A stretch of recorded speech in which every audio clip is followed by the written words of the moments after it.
Welcome in to another episode of Chiefs Focus Live. I would say we have a full show today, but we're only going to talk about two things, and we're just going to talk about a lot of stats. We're getting a lot of things out of the way. This is going to be a very open show. Yes, it is. And we're going to talk about the AFC West expansion.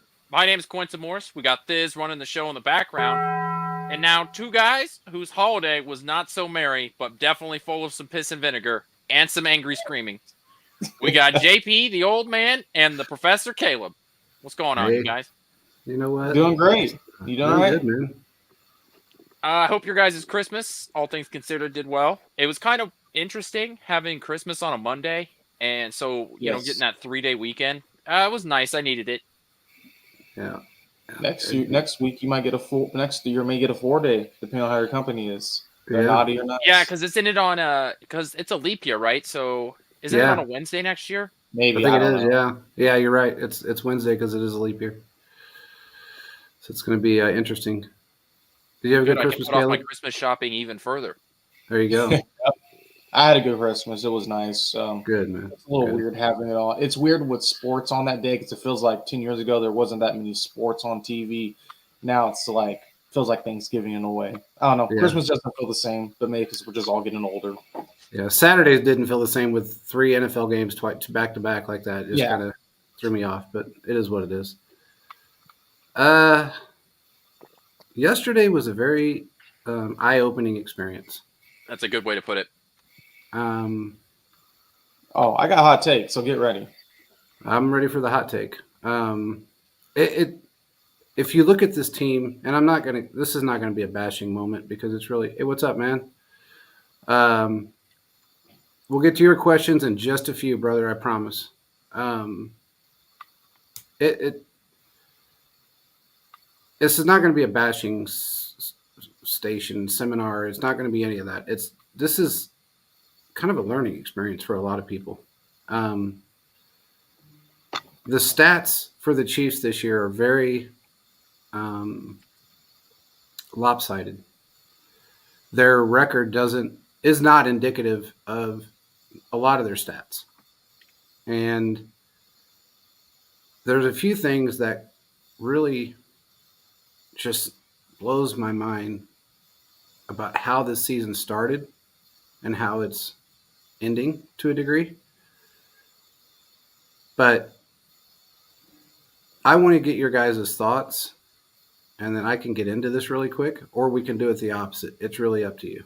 Why don't we sort of do this like a post-game show where we sort of go around the triangle here and we all just sort of give our thoughts. So, JP, I know you were hot and ready in the group chat. So why don't you go first? Okay, look, it's a strange thing. We have, and if anybody doesn't like it, you know what? There is a button you can push it, but I'd rather you subscribe than not.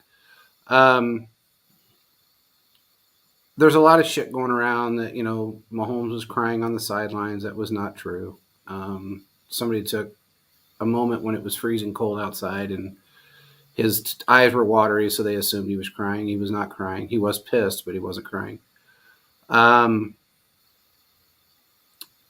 Travis Kelce is pissed. He's not mad at anything other than the fact that the schemes have got him sideways. There were 2 schemes in that game yesterday. Or let me put it this way. There were 2 offensive schemes drawn up, and the one that they were going to go with, they abandoned. I don't know why. But this season is really a product of mistakes made, and it starts at the top. This has nothing to do with Mahomes. It has nothing to do with anything other than mistakes made from the top. And when I get to this, you'll understand what I mean. Veach made a decision to give Mahomes basically 4s and 5s and 6s in the wide receiver room. Okay. Never heard of that analogy before, but okay. Yeah. So with the exception of Rashee Rice and Travis Kelce, and Rashee Rice is a rookie, so let's not take that out of context. He's a rookie. So in all retrospect, he should be a 4, 5, or a 6. Yeah, he was an unknown. He's not. He was an unknown. He decided to make that move and sign an $80 million offensive lineman that is the most penalized offensive lineman in football. any forego the hey, what's up? Thank you, Stormy. I I'm underwhelmed with Veach's decisions this year. The Patriot way doesn't work for everybody, and at some point, you have to swallow your fucking pride and say, okay, I made a mistake.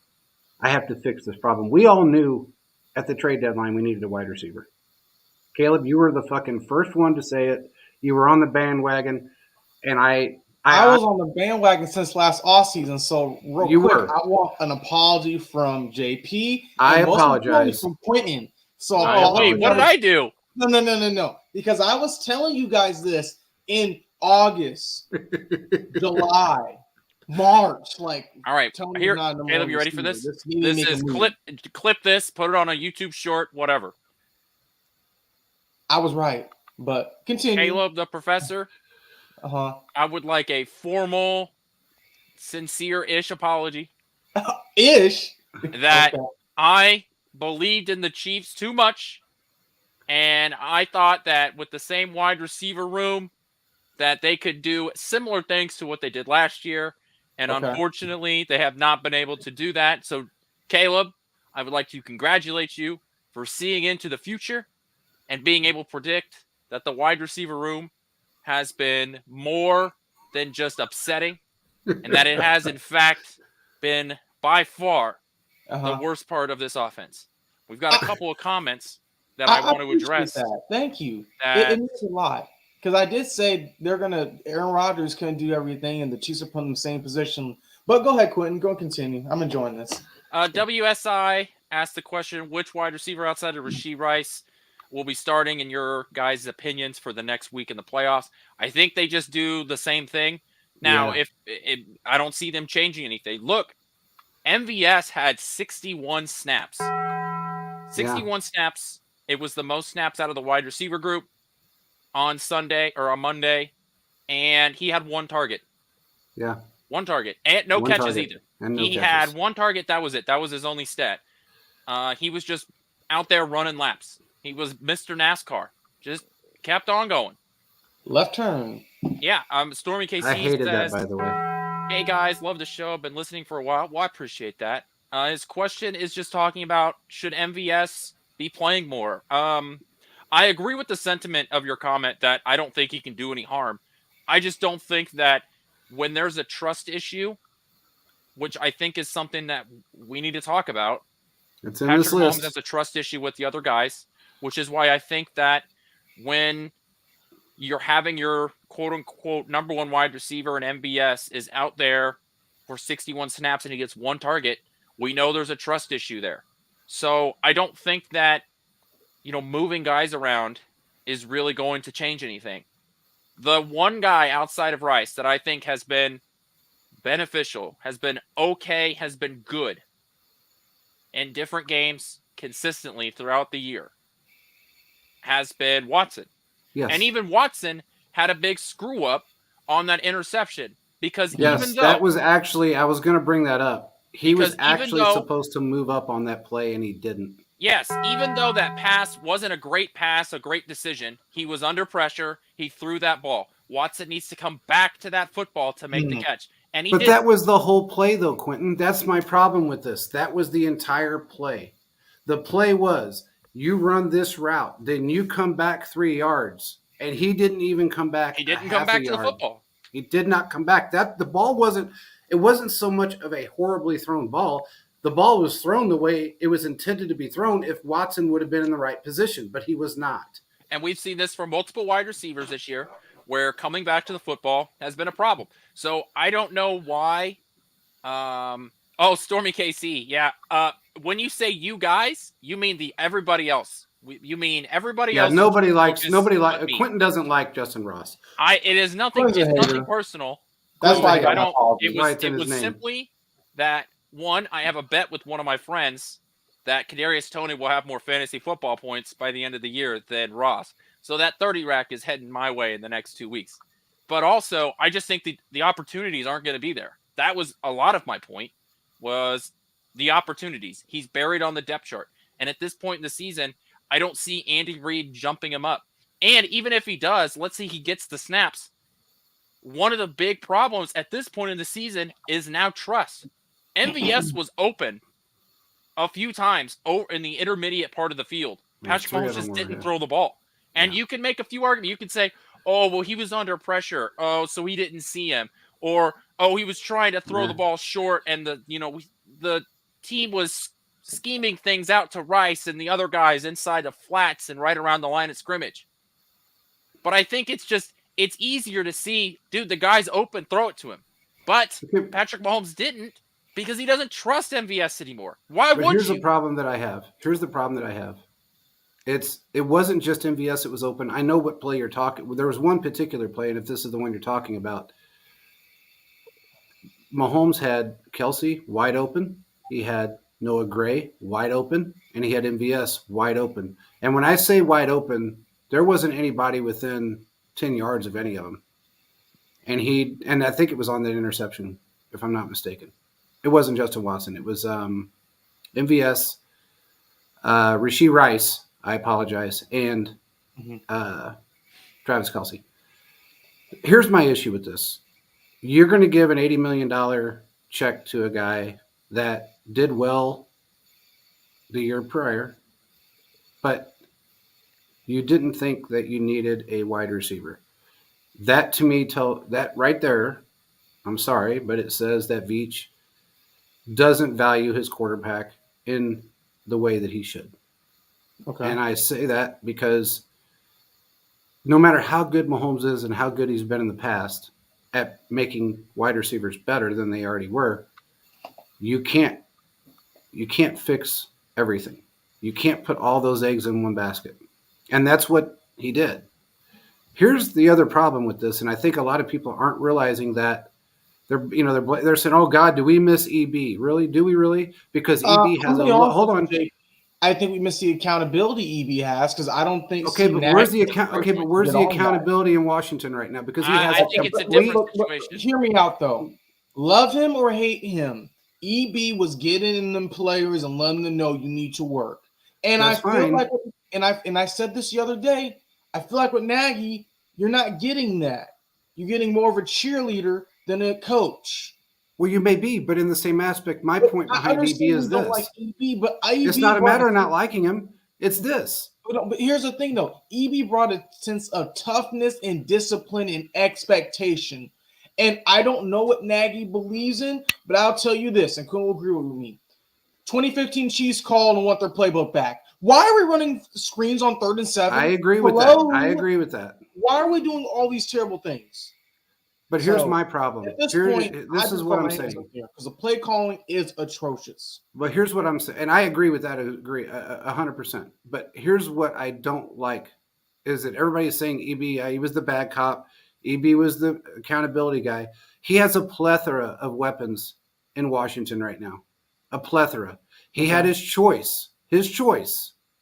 Remember, everybody, he has 100% play calling abilities. In fact, that's his contract. You call every single play on the offense. We're taking that away from everyone. Ron Rivera has no play calling abilities. You have it all. And in fact, if you make this a winning season, Ron Rivera is gone at the end of the season and you're going to be the head coach. Now, neither one of them know if they have a job. He made the decision to hang on to Sam Howell because he thought Sam Howell was some kind of a quarterback. Washington is in the premise of being dysfunctional franchise. It's going to take some time for them to move on. I just believe EB created some consistency and some toughness. And but he's not. But his time was done here, though. That's all I'm saying. His time here was done. Okay, I agree with you, but I think we're missing some of that discipline, that pay attention to the detail. Well, if that's the case, that's the only thing we're missing. I'm not saying Nagy's a bad guy, but I'm not seeing that with him. I agree with Caleb 100% because you know what I haven't seen at all this season? The offensive coordinator get in Patrick Mahomes' face or Travis Kelce's face or any of these guys' face and let them know what's up. Remember during the Colts game last year when Patrick Mahomes and Eric Bieniemy got into it during halftime? Now, I know they didn't end up winning that game, but I could never see Matt Nagy doing something like that. I think you need that. I think you need the good cop, bad cop type mentality because some dudes you need to get up into their face and give them a good old swift kick in the ass. That's just Well, the way and- some people are. I agree with that, People, but you there just was, need to there give was a them little pat bit on the too back. much of that. NBS.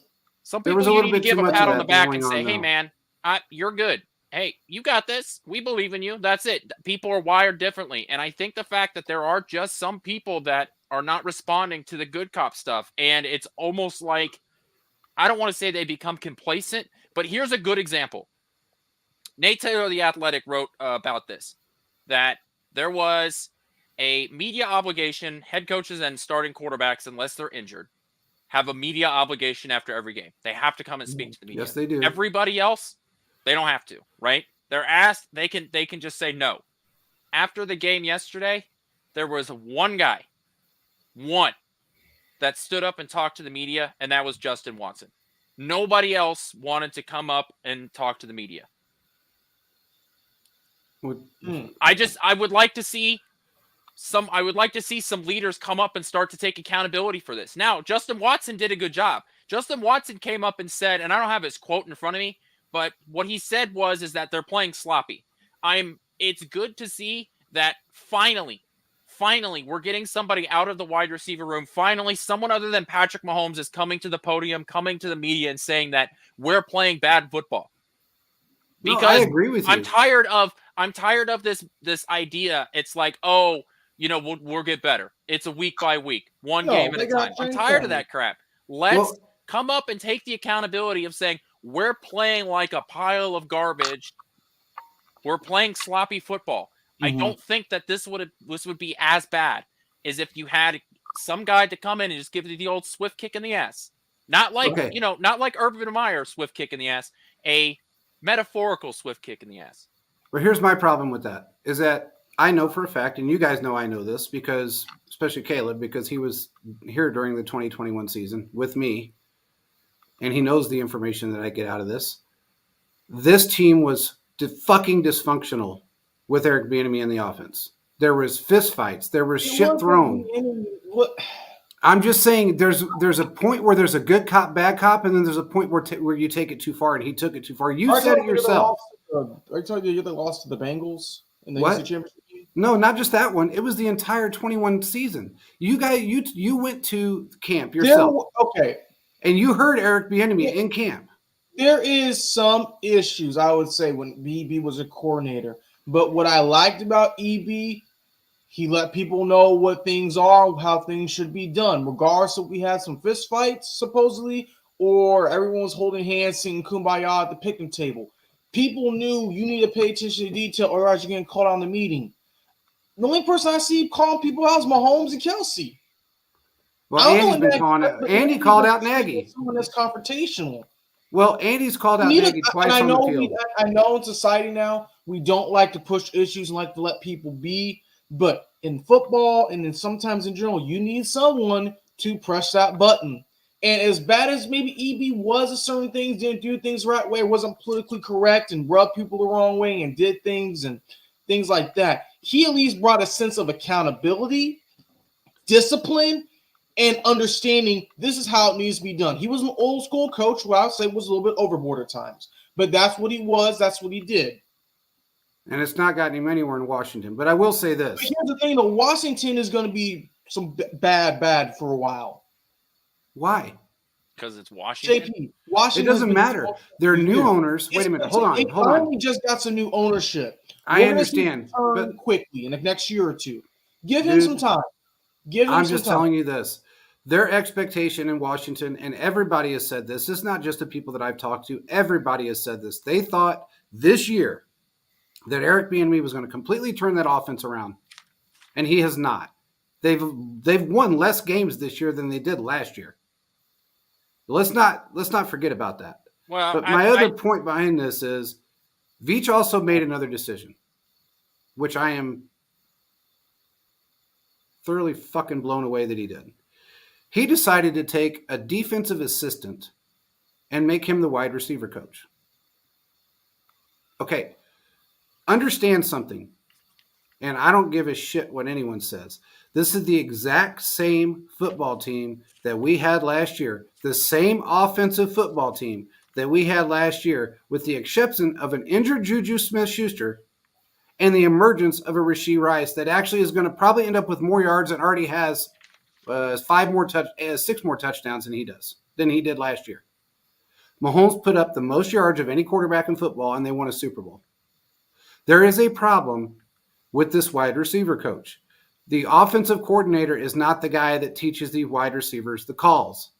He doesn't hand them a playbook and go, or the play sheet and say, here, learn these plays. Let me sit down with you and hold your hand and do this. That's a wide receivers coach job. And this wide receiver coach sucks. Embry is terrible at his job.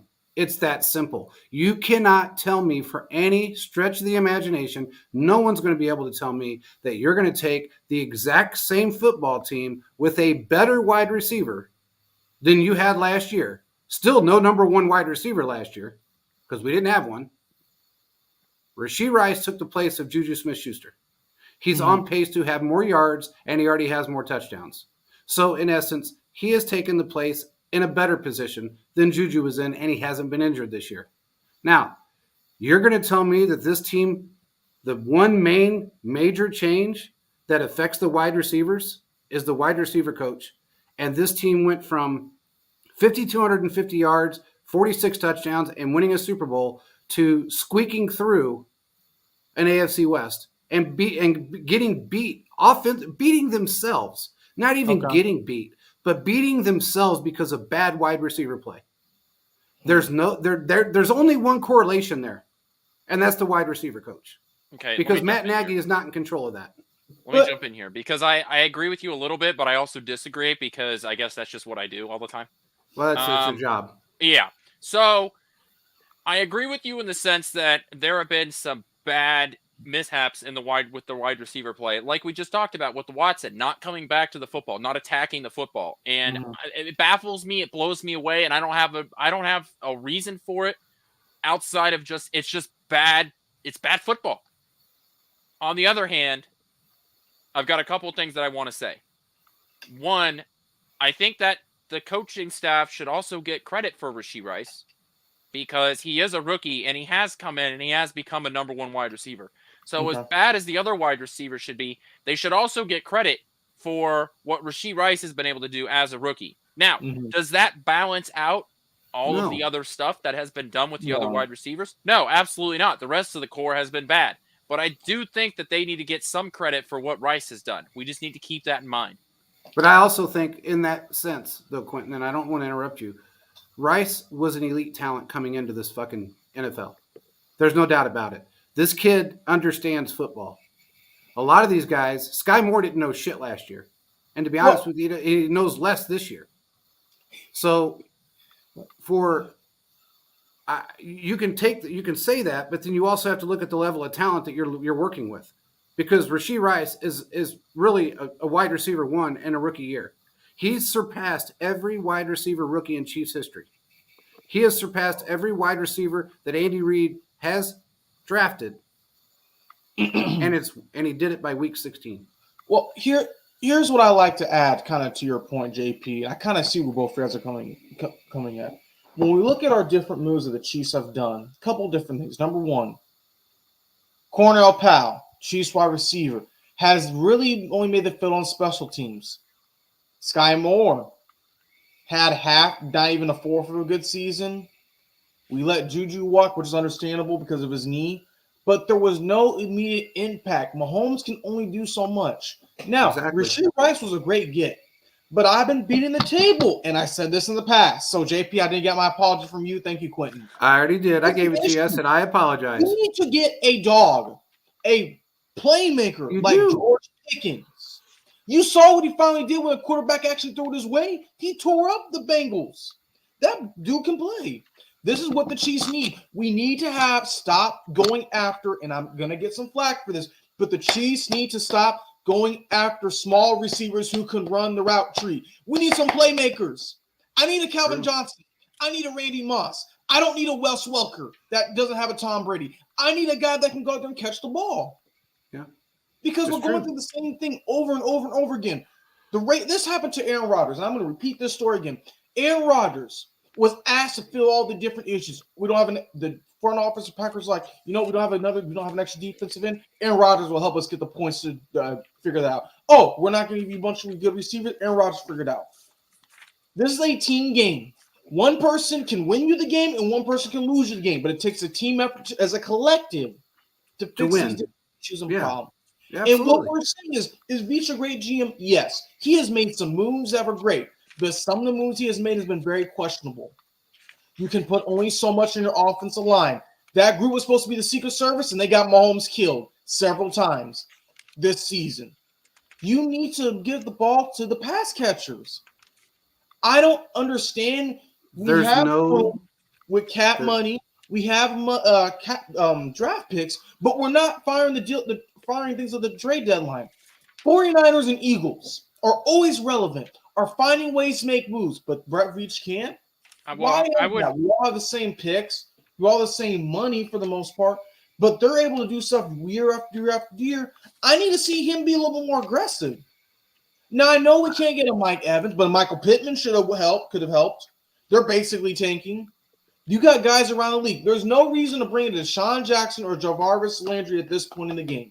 There is no reason. Because what are they going to do? What are they going to do? Nothing. This is an issue where they're going to have to all sit down. They're all going to have a heart-to-heart, and Veach needs to see, this is the mess I created, and what are we going to do about it? That's what it comes down to at this point. Well, I do know this. Understand the moves that have been made.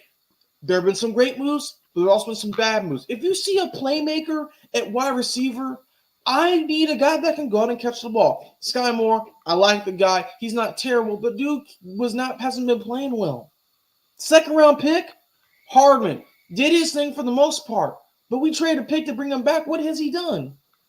We're just continuing to do the same stuff over and over and over again, expecting Mahomes to pull the Chiefs from here to here, when in actuality, he can only do so much. There's only so much you can recycle. I'll just put it that way. Yes. The recycling you can't do. The system to where we're going to have Kelsey do his thing. You need to bring some other guys in. Now, do I think MVS is terrible? No, this is a bad year for him. But I do believe you need to have other guys available to step up. We have $4 million in cap space. Send him for what?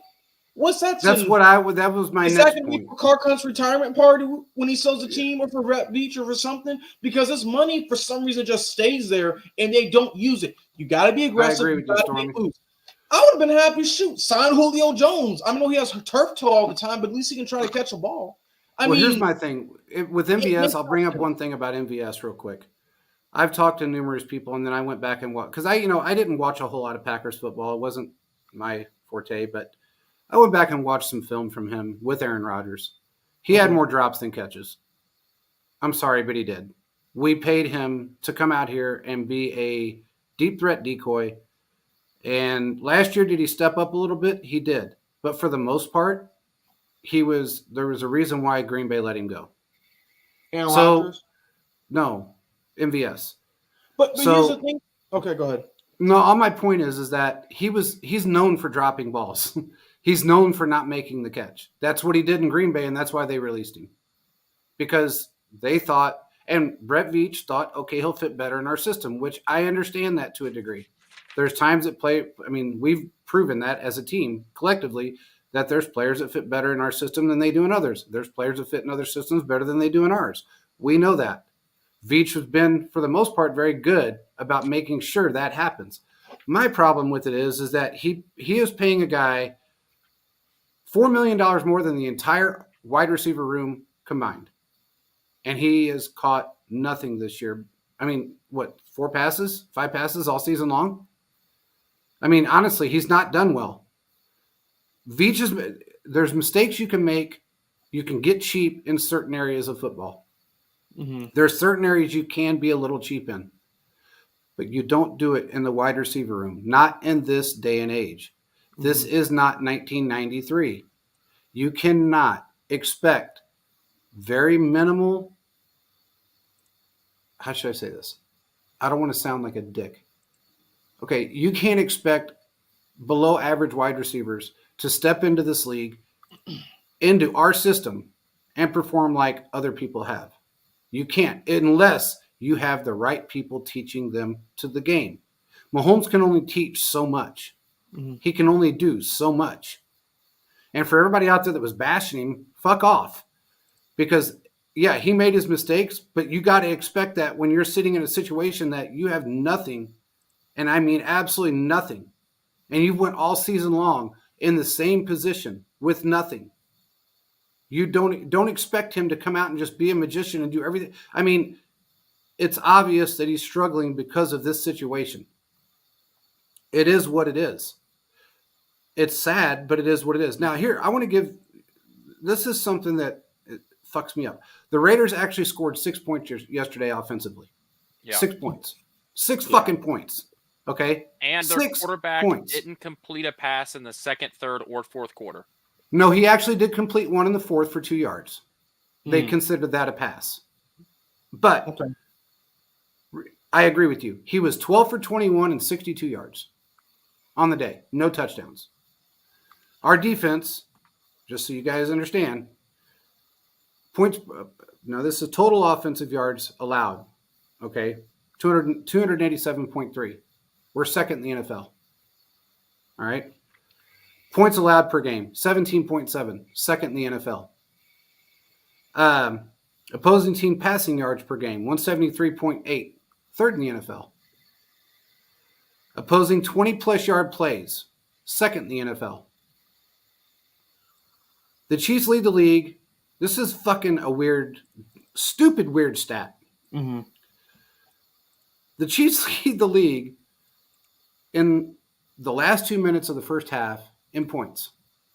Of every team in football, they lead the league in points in the last 2 minutes of the first half. That's one weird fucking stat. Second one is they lead the league in third and long conversions by a large margin. Rashee Rice has 71 receptions on the year. 71 receptions. Set the all-time rookie record. He's got 811 yards. 811 yards. Travis Kelce has 968. Now, we can move down the list here really quick. It's kind of comical if you really want to think about it. Justin Watson is the third best wide receiver with 417 yards. Or 419, I'm sorry. 419 yards. Now, if you want to go by drops, Justin Watson has 4. Rashee Rice has 8. Travis Kelce has 6. Understandably, Rashee Rice and Travis Kelce have been targeted a lot more. Travis Kelce's been targeted 117 times this year. Rashee Rice 110 times. Okay?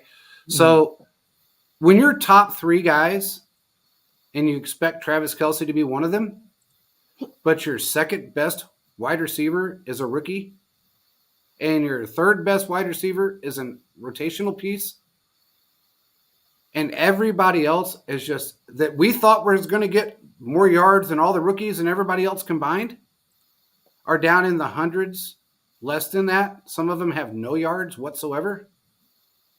Most of them don't have any touchdowns. There's a problem.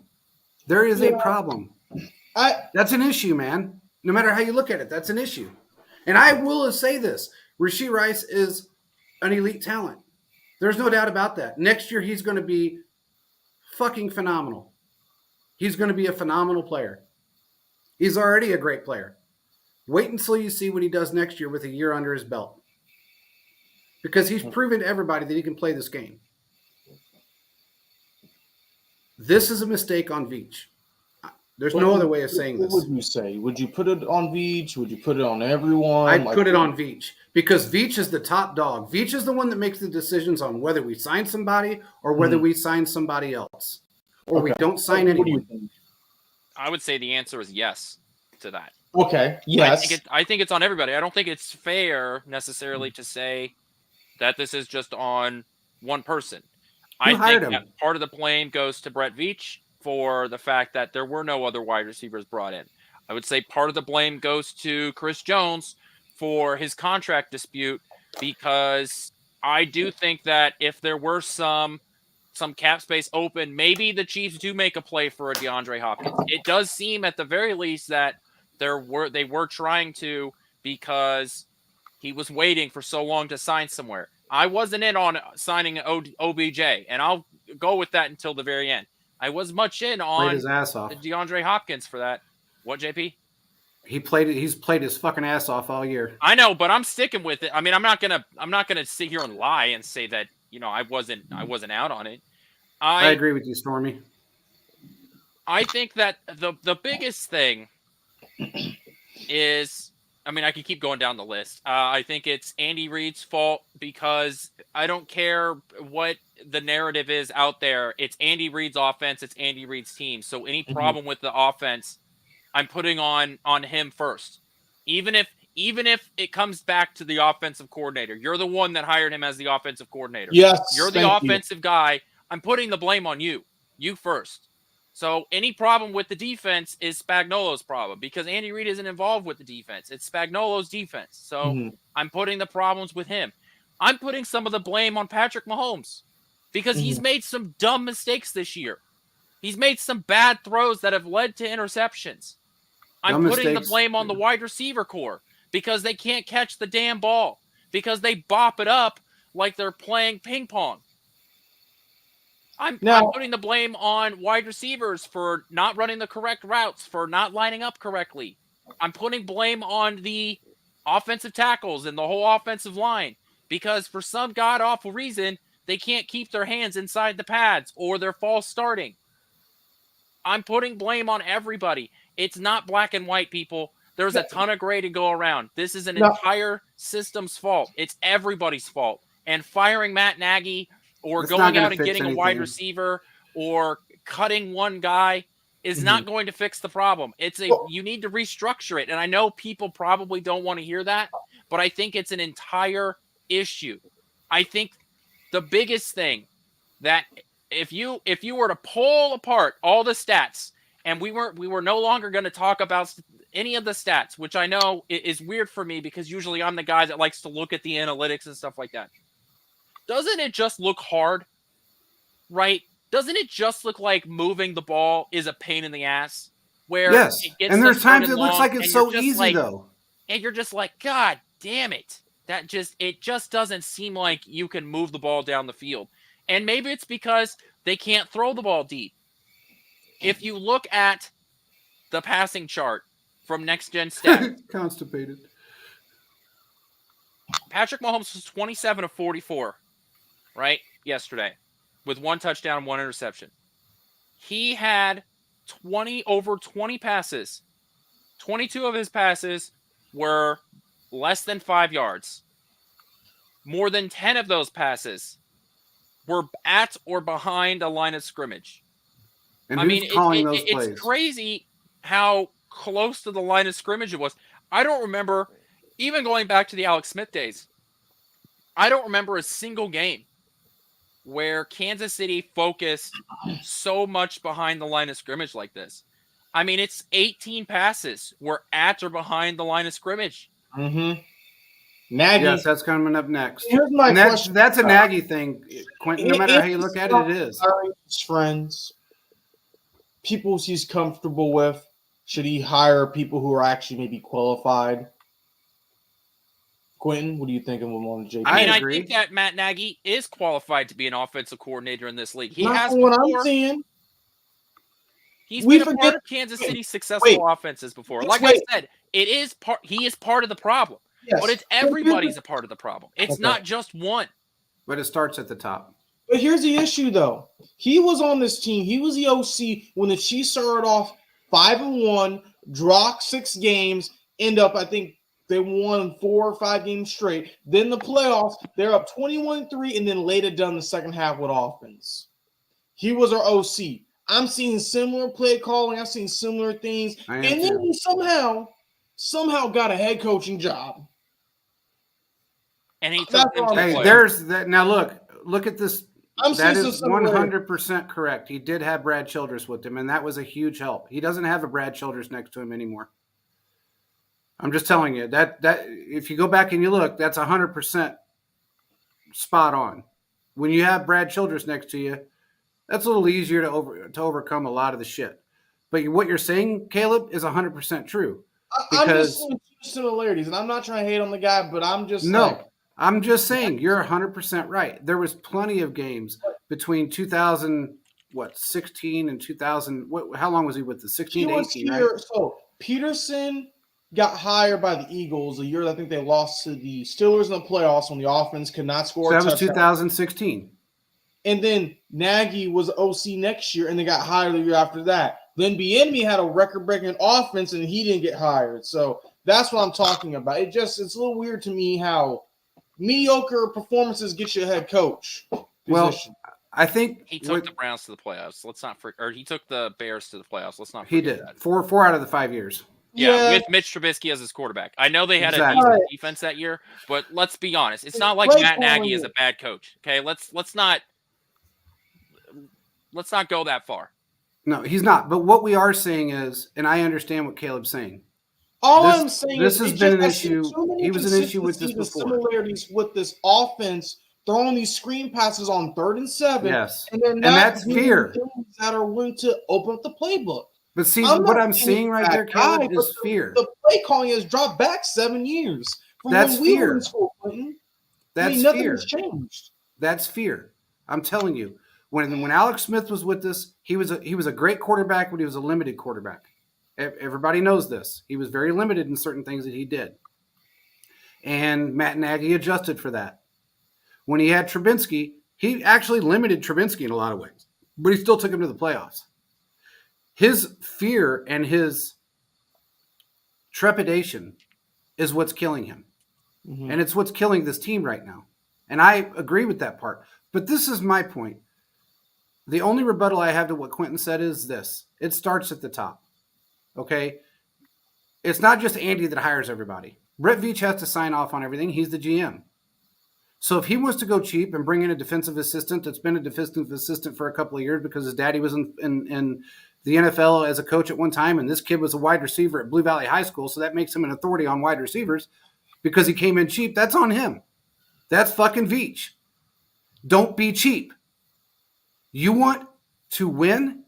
Bring in people that can fucking help you win.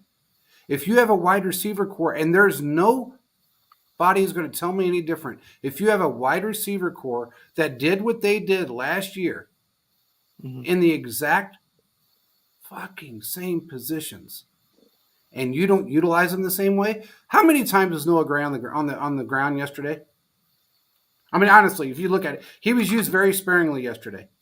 Mm-hmm. He wasn't targeted. He wasn't used much. We've seen these glimpses of when the Chiefs can be really good, and it's certain packages that they put together with certain players that make them look really good. Mm-hmm. Yesterday, in fact, when we had when we had to call that timeout because it went down to the 1 second, Mahomes turned around and said, "Send me the fucking plays," because they're not even get the plays fast enough to him. There's a problem there. And I don't know if it's insecurities. I don't know if it's what it is. But the screenplays are a thing of the past. Everybody knows that. It doesn't work. It works, 2% of the time? No point in doing it all the time. Just doesn't work. We were missing some key players yesterday. There's no doubt. Pacheco wasn't 100%. Now, here's another point. Pacheco wasn't 100%. He got knocked out of the game. Nobody thought he had a concussion until he completely fell off the bicycle. It didn't tip over. He fell off because he was dizzy. He had a concussion. He was out. They fucking abandoned the run game again. They didn't use Clyde in the open field. We couldn't get any yards because the offensive line, the Secret Service. Okay, then why didn't you? Then why not take him and use him in the passing game? Again, it goes to play calling. That's my point. Side. That's my point. I mean, I want to go back to a couple of these things that really quick. I want to see what Stormy's asking. He said, "Can we talk about something?" I didn't get to see it. He said, "We talk about the Chiefs' red zone offense for a little bit. Feel like it's been it has been one of the worst." And you know what's weird? Let's talk about this really quick. Stormy, how many times from week 1 to week 8 did you see McKinnon in the red zone? Well, McKinnon is injured again. I understand, but my point is, how many times did you see him in the red zone? He was our best red zone threat last year. Oh, yeah. You know what? The amount of times we talk about this stat, you think my stupid brain would remember it. But what did he have? 8, 9 games in a row where he had a touchdown last year? Yep. Yes, and he actually had 10 total. So then it was but 9 games in a row. 9 in a row and 10 total, and NFL record, by the way. And those were all passing touchdowns. Let's not forget that. But we didn't see him for the first half of the season. And then when he comes out, he plays a little bit, does pretty well, gets injured. We put Clyde in. He does pretty well at certain points. They take him out. They don't use him anymore. These play calls and the schemes are fucking terrible. And I don't know if this is fear. I don't know if this is what it is, but it has to end. Let the man play the game that he knows how to play. Go back to the basics. Go back to what we used to do. Because you have the same players that you had last year that you were slinging the fucking ball down the field with. Here's what I would say. Here's what I would push back against then. Because if you're not getting better, you're getting worse. And I don't think Kansas City really got better in the offseason. I know Rice has come out onto the scene, but and sure, he's probably better than Juju Smith-Schuster.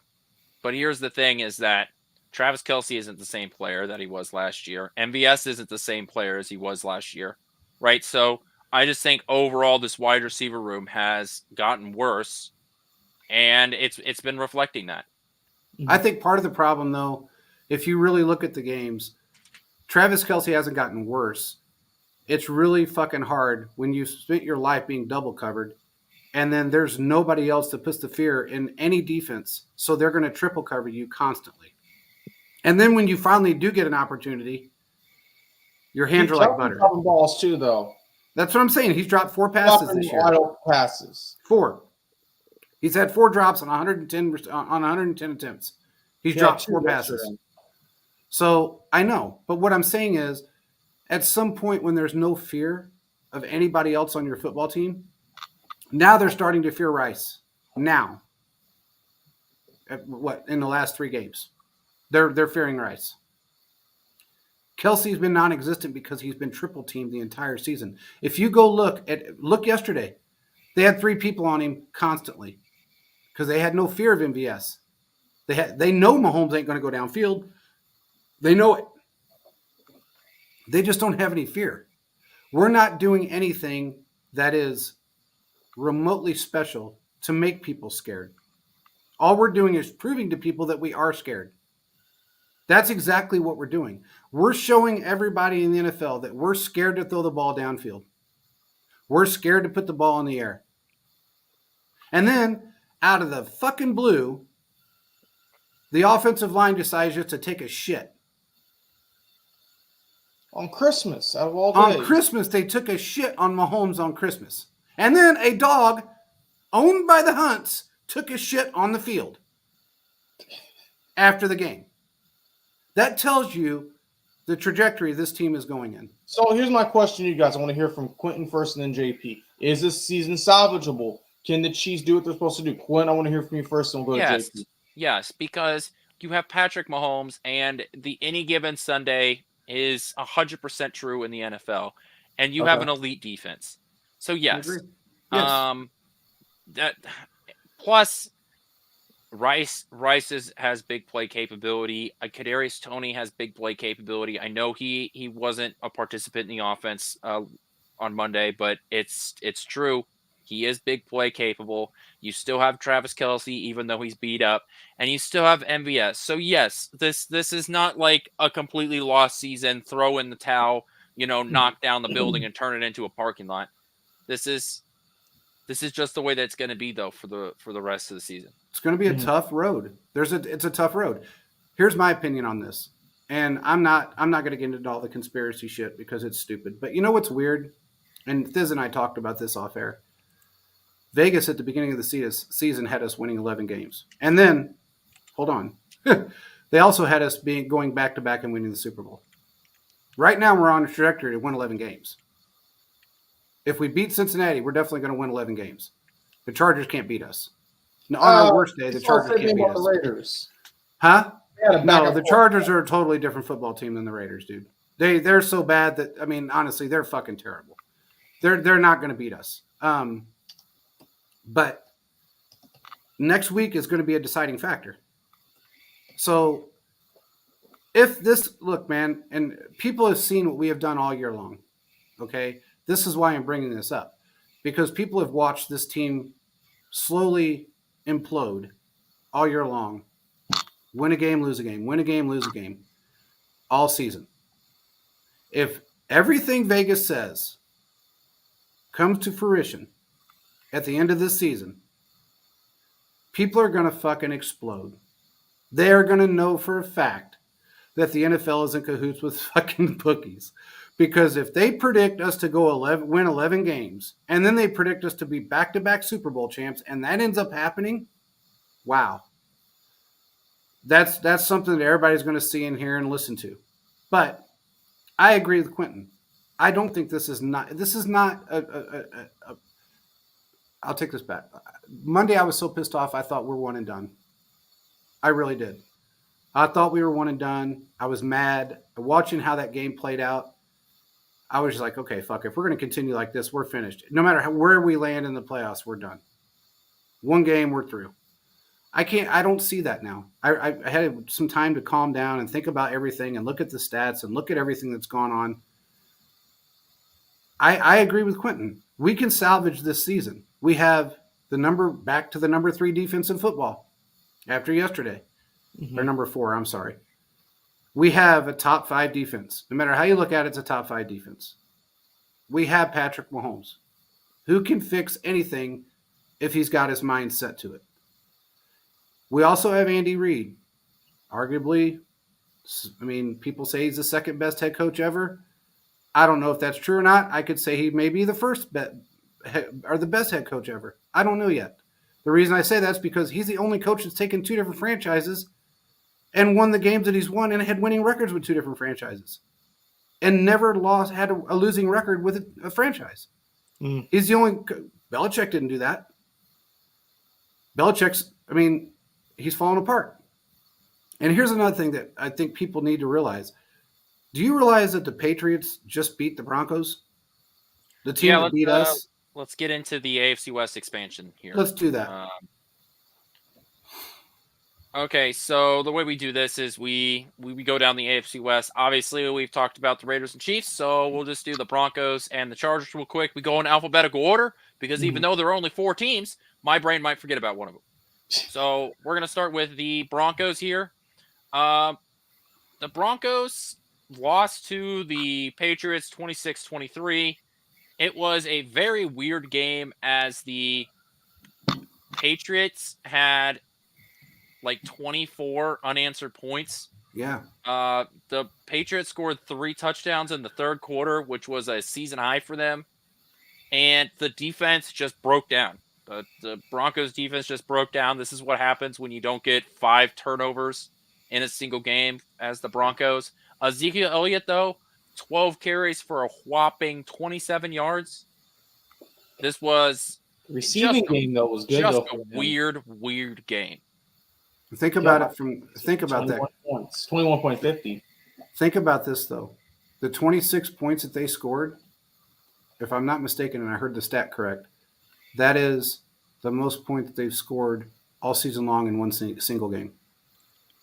And they did that in the third quarter against the Broncos defense that apparently became top 5 again.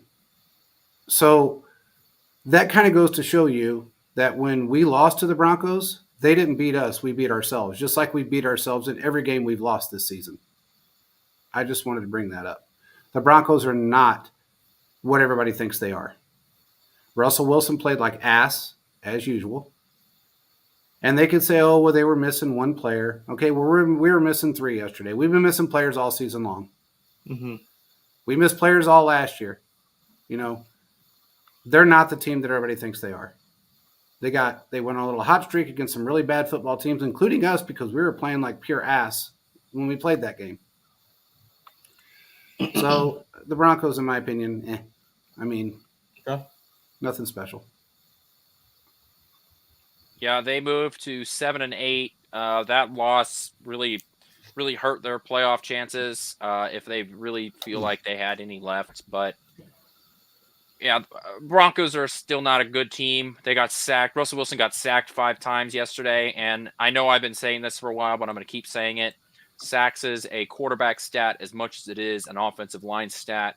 So just shows again that Russell Wilson still has the same tendencies as he did back when he was a Seahawk.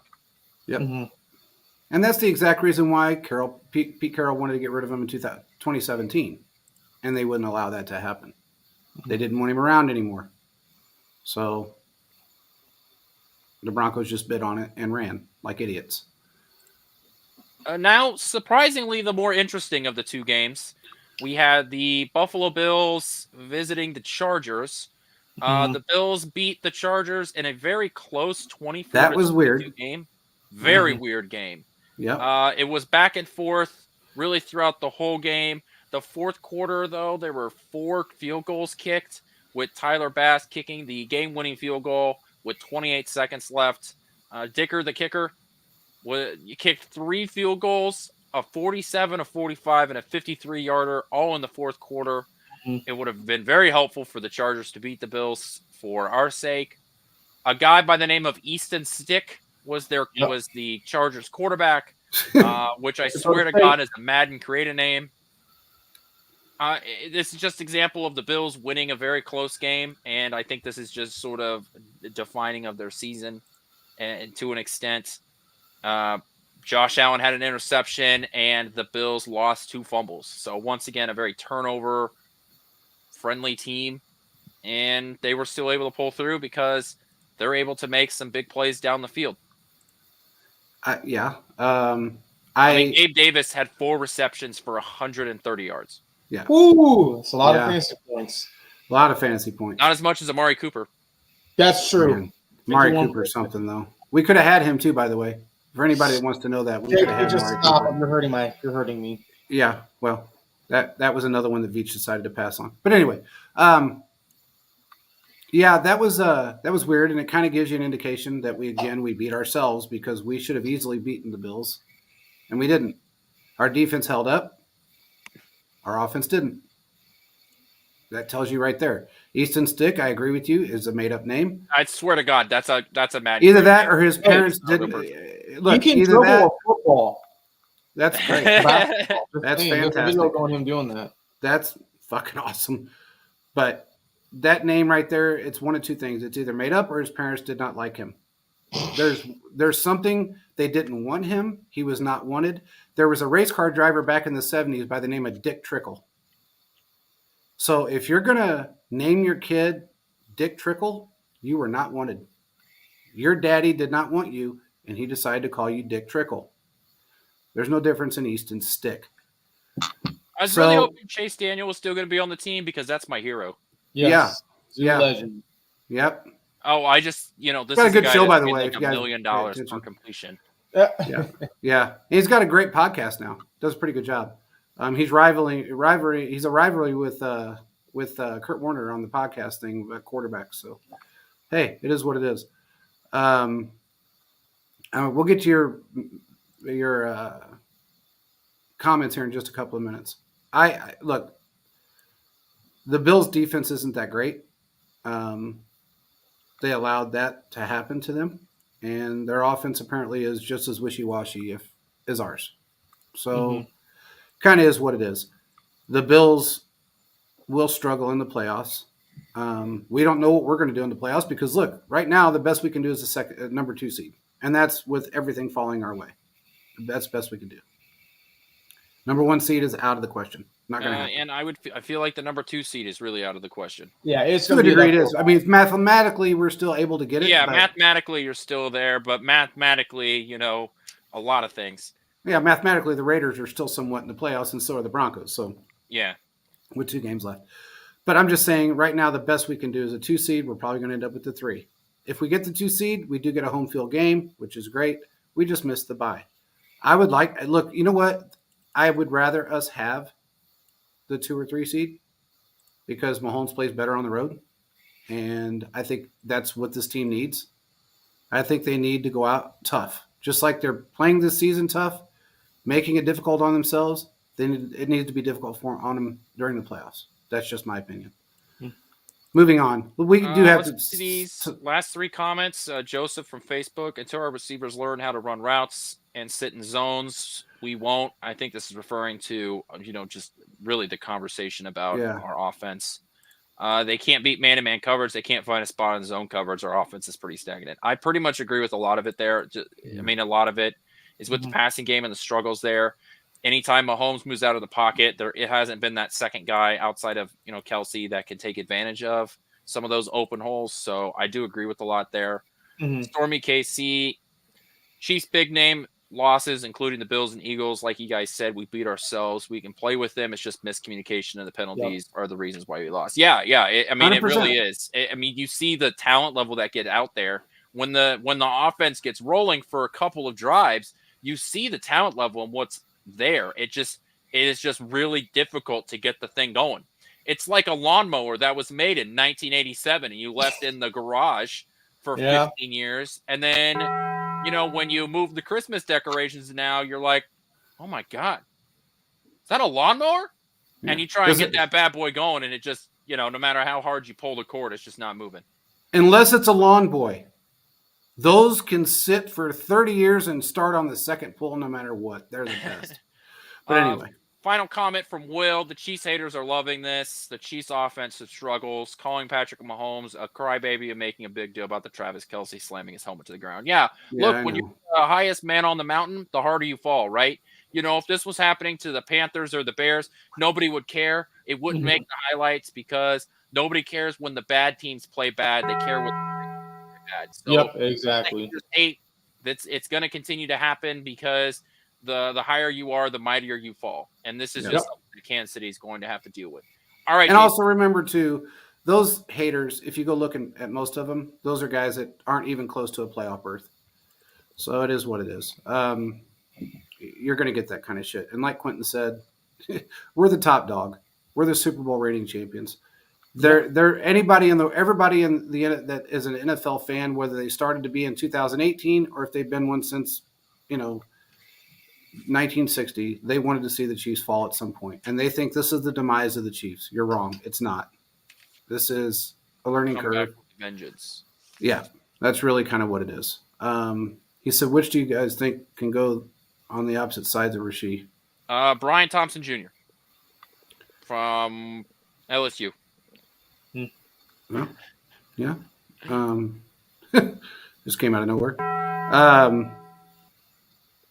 Honestly, I mean, I think we need a veteran wide receiver. I think we need somebody that's been in the league a little bit.